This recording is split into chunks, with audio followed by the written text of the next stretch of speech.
contribution économique et sociale des immigrants économiques.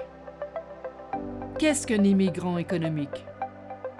Selon le Conseil canadien pour les réfugiés, un migrant économique est une personne qui change de pays afin d'entreprendre un travail ou afin d'avoir un meilleur futur économique. Ce terme est correctement employé lorsque les motivations sont purement d'ordre économique. Le Canada bénéficie depuis longtemps de l'apport des immigrants et des résidents temporaires. La contribution de ces derniers a des incidences socio-économiques indéniables, à court et à long terme. Les immigrants francophones apportent beaucoup à l'économie canadienne et contribuent au dynamisme des collectivités de toutes les régions du pays. Contribution démographique et sociale. Sur le plan démographique, la contribution des immigrants reste très importante au Canada, car elle représente l'essentiel de la croissance démographique du pays. La migration internationale représentait, en 2017-2018, 80% de la croissance démographique du pays. Les immigrants contribuent à l'essor de toutes les collectivités canadiennes, car en 2017, 39% des immigrants économiques se sont installés à l'extérieur des grands centres tels que Montréal, Toronto et Vancouver.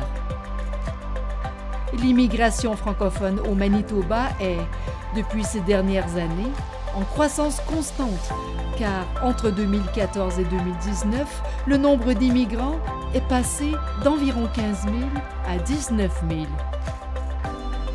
Le top 10 des pays d'origine des immigrants francophones et bilingues sont Algérie, Maroc, Tunisie, Cameroun, Côte d'Ivoire, République démocratique du Congo, France, Mali, Liban, Sénégal, Rwanda, Haïti. Les immigrants récents admis entre 2006 et 2014, en moyenne, forment 35% de la population immigrante francophone des communautés francophones en situation minoritaire. Mais il faut dire que ces derniers ne forment que 25% de la population immigrante des provinces et des territoires à l'extérieur du Québec. Plus précisément, dans les provinces et les territoires hors Québec, les immigrants récents représentent entre 21% en Ontario et 42% au Manitoba. Contribution économique des immigrants. Les immigrants contribuent grandement au développement économique et social du Canada par leurs compétences, leurs qualifications et leur labeur. Sa politique du multiculturalisme et sa diversité ethnique et culturelle font sa réputation en tant que terre d'accueil pour les gens venus des 4 coins du globe. En 2017, 56% des résidents permanents admis au Canada étaient dans la catégorie de l'immigration économique. Les étudiants étrangers et les visiteurs ont, en 2016-2017, contribué pour plus de 31 milliards de dollars à l'économie canadienne. En 2017, les taux de participation au marché du travail des immigrants de 25 à 54 ans arrivés au pays au moins 10 ans auparavant sont comparables à ceux des personnes nées au Canada, 86,9% comparativement à 88,4%. Grâce au programme de travailleurs temporaires, le Canada continue à répondre aux besoins des industries qui dépendent en grande partie des travailleurs étrangers en période de pointe. Ainsi, les travailleurs étrangers peuvent constituer jusqu'à 75% de la main-d'œuvre dans certains secteurs agricoles.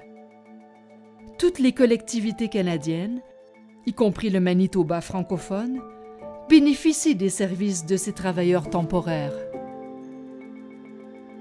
Qualification des immigrants. Les immigrants possèdent de hauts niveaux de scolarité qui leur permettent de s'intégrer plus facilement dans le marché du travail. Près de la moitié de tous les immigrants de 25 à 64 ans détenaient au moins un baccalauréat en 2016, comparativement à un peu moins du quart des personnes du même groupe d'âge nées au Canada. Le taux d'obtention d'un diplôme universitaire est plus élevé chez les enfants d'immigrants que chez les enfants dont les deux parents sont des citoyens canadiens de naissance. 41% comparativement à 24%. 93% des immigrants ont une connaissance de l'anglais ou du français. Toutes ces compétences augmentent considérablement le bassin de talents dont le Canada a besoin pour faire son entrée dans le giron des grandes nations du 21e siècle.